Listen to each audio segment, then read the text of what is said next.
Good YouTube, Quinn Wade coming to you with that instant basketball analysis on Analysis Playground on YouTube, of course, exclusively on there. We're going to talk about how my Celtics ended up losing 105 to 103 to the Utah Jazz. Honestly, this was a game we should have won. We was up in this game. We let it slip away. We fought back, but we wasn't able to close it with to get the win. The Celtics are now 3-5. The Jazz are 3-4. The Celtics won the first quarter 25-21, and the second quarter 21-15.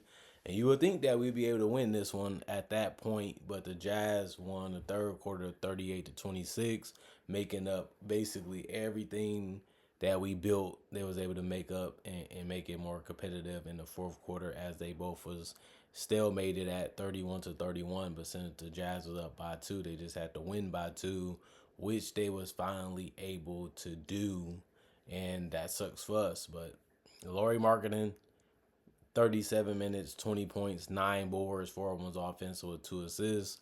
He also had 4 turnovers. He was 7 of 17 from the field, 41%, 2 of 6 from 3, 33%, made all his free throws. He had 2 personal fouls and was a -1 and plus minus. He took good shots. He was looking for them throughout the entire game, finding ways to get open, which he has been really good at this year. And you just want to see that continue. He didn't shoot the greatest today, but the Celtics made some things tough and some things difficult, and it's hard to knock down even open shots. So, you just hope you be a little bit more efficient in this game if you're a Jazz fan, and that's about it. Taylor Hendricks, 14 minutes, 2 points, 3 rebounds, 1 on his offensive, 1 assist, 1 of 5 from the field, 20%. 0-1 from 3, no free throws, a -15 and plus minus. Yusuf Nurkic, 31 points, 31 minutes, 11 points, 11 rebounds, a double-double. 4 of his rebounds was offensive. He finished with 4 assists, 1 block, 3 turnovers, 5 of 12 from the field, 41%. He missed all his threes and went 1 of 2 from the free throw line. He also had 4 personal fouls, was a +1 and plus minus, but he was there all the times they needed him to make a play or a shot. He was able to do it even in the fourth quarter, so he was a big help. Sheev Mkaluk, 29 minutes, 9 points, 6 rebounds, 1 assist. He was 4 of 12 from the field, 33%, 1 of 8 from 3, 12%. And he also was a -7 and plus minus. He was a guy that didn't get in double figures in that starting lineup. You never know what you're really going to get out of him game to game, but he didn't really give them too much. But I like the fact that he did help on the rebound end of the basketball court. Keontae George really had it going. He played 38 minutes, which was the most on the team today. He finished with 31 points, and that was actually game high for the Utah Jazz, and that's something that he's going to be able to do throughout the season. And he just has to continue to keep his head up and read the floor the right way. 5 rebounds for him also, with one of them being offensive, dished out 4 assists with a steal. He had only 1 turnover. That's really good to see. 9 of 16 from the field, 56%, 2 of 5 from 3, 40%. He was 11 of 13 from the free throw line, 84% there. 2 personal fouls and a -11 and plus minus. He's really becoming a good offensive player, whether it's passing or scoring. And he's also trying to up his defense up. So the better he becomes, the better the Jazz becomes. He's so fast, he's so quick, he can get to the basket without really even trying. It's just about finishing it. And then he can also shoot a little bit. So if he can keep this going, he's going to be a real big problem for teams when it comes to guarding the Jazz. And they need as many of them type of players as they can get. Kevin Love, 17 minutes, 5 points, 7 boards. One of them was offensive. He also had 3 assists and 2 turnovers. He was 2 of 3 from the field, 66%, 1 of 2 from 3, 50%. 1 personal foul, +1 and plus minus. Kyle Filipowski, 19 minutes, 13 points. He was the only guy to get in double figures in any statistical category besides plus minus for the Utah bench with those 13 points. He also got 8 rebounds, 2 of them was offensive, 1 block, 2 turnovers, 4 of 7 from the field, 57%, 2 of 3 from 3, 66%, 3 of 5 from the free throw line, 60%, 4 personal fouls, and a +19 and plus minus. Elijah Harkless, 21 minutes, 3 points, 2 assists, 1 steal, 1 rebound. 3 turnovers, 1 of 4 from the field, 25%, 0 of 2 from 3. 101 from the free throw line, 5 personal fouls, a +5 and plus minus. Ace Bailey got off the bench and played 18 minutes. He only finished with 4 points and 2 rebounds. One of them was offensive with 2 turnovers, 2 of 4 from the field, 50%, 3 personal fouls, and a +11 and plus minus. And then Walter Clayton Jr. had a good game. 16 minutes played. He had 7 points, 3 boards, 2 steals, 3 or 4 from the field, 75%, 1 or 2 from 3, 50%, and a +7 and plus minus. 55 rebounds, 23 assists, 4 steals, 2 blocks. They had too many turnovers though with 18 as a team, but they also was 38 of 84, 45% from the field. That's respectable. And it was 9 to 31 from 3. That's 29%. 20 of 25, 80%, and 21 personal fouls also. And then the Boston Celtics played everybody besides Jordan Walsh, who was healthy, but he didn't get on the court. Coach's decision. Josh Minot, 15 points, 2 points, 6 boards. 3 of them was offensive with 2 assists and a block. He was 1 of 5 from the field, 20%, 0 of 2 from 3. 4 personal fouls, a +6 and plus minus. Kada, 26 minutes, 9 points, 8 rebounds. 1 of them was offensive, 1 assist, 2 steals, 2 turnovers. 4-4 from the field, 100% there. 1 to 3 from 3, 33%. 2 personal fouls and a +5, 15 and plus minus. Kada, he's trying defensively, and he's always taking high percentage shots because he's a finisher around the rim. I like what he's been doing. You just want a little bit more from him. Other than that, he's been doing a good job. Derek White still struggling shooting the ball at 33 minutes, 10 points, 6 assists, 5 rebounds, 1 on his offensive. He also had 3 steals and 2 blocks, which was great. 2 turnovers. He also was 3 of 9 from the field, 33%, 3 of 8 from 3, 37%, 101 from the free throw line, 100% there. 1 personal foul, -8 plus minus, and Jaylen Brown gave his all. He was really out there trying to do whatever he could to help his team win. They just came up a little short with that. 38 minutes, he actually had the most on the team. 36 points, 2 rebounds, 1 on his offensive, 4 assists, 2 steals, 3 turnovers. He was 13 to 28. Took the most team in the entire game for an individual player. 46% from the field, but he missed every single 3 that he took. He went 0 of 9 there, but it didn't matter because he went 10 of 11 from the free throw line. That's 90%. And then he had 3 personal fouls and was a +21 and plus minus.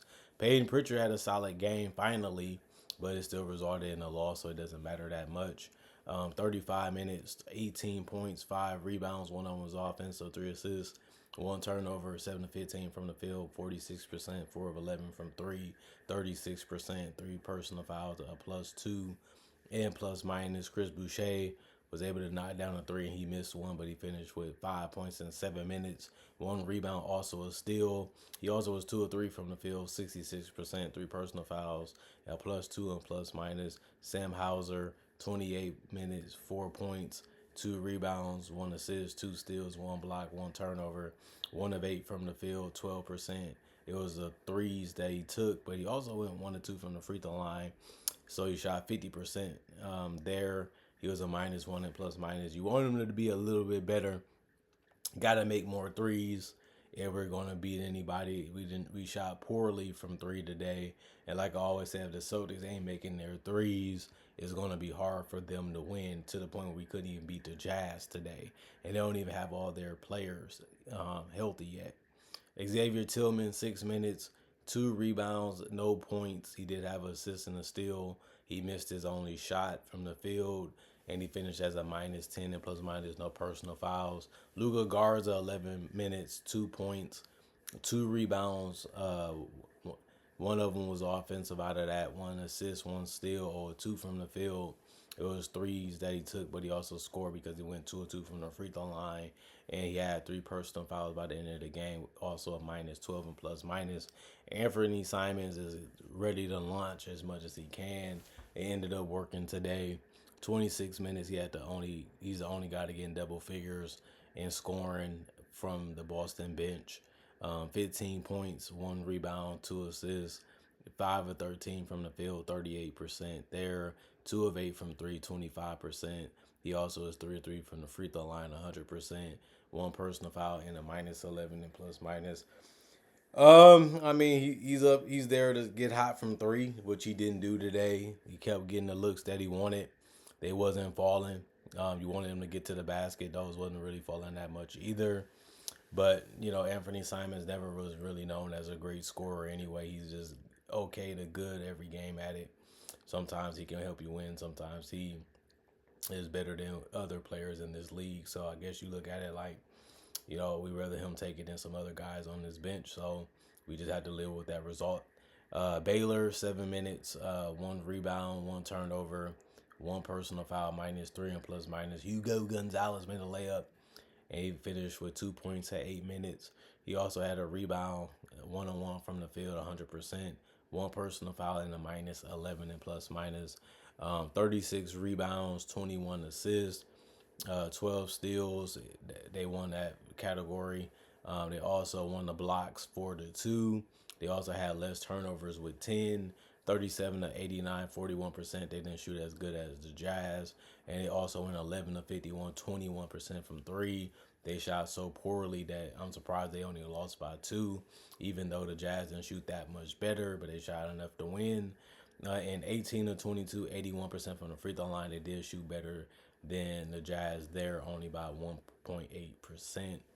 But they also did give more free throws to the Jazz by 3. And then they also had 22 personal fouls, which was more than what the Jazz had by 1. And this game was more fun and more interesting than I thought it would be. So it was a good look and a good watch for me. The Celtics, this is how they're going to play. They're going to defend. They're going to try to get steals and blocks. They're going to try to hit their threes. They're going to try to move the ball. And they're going to see if Jaylen Brown can take advantage of the situations and the mismatches that he's going to find himself in. And if he does, they can have a shot to make the game interesting. But they still have to work on closing games defensively and offensively if they're going to find a way to make the playoffs. It's something that you thought they would know how to do because they're champions and a lot of them players were still on his roster to this day. But, we just got to play better. We just do. I mean, the shooting has been the problem for this team so far. And somewhat of the defense has not been where it needs to be either. But we kind of expected that. We downgraded at a lot of positions this offseason. So that's something that we knew would be a given. But other than that, the Jazz, you got to give them credit. They found a way to win. They stuck together and they knocked down shots, made good plays, and they just did the fundamentals just a little bit better than the Celtics. And they was able to cling on to the win by the end of the buzzer sounding. So they did what they had to do, and they got it done. So can't really hate them, can't be mad at them. All we can say is hope we beat them the next time we play, and we'll see if we can when that opportunity comes our way. Other than that, thanks for watching. Comment, like, subscribe, and share. Hit the notification bell to get the analysis when it first comes out. Also, I make conversation videos just like this about various NBA only topics. I also do breakdowns of real footage of legends, current legends, rookies, and also future stars.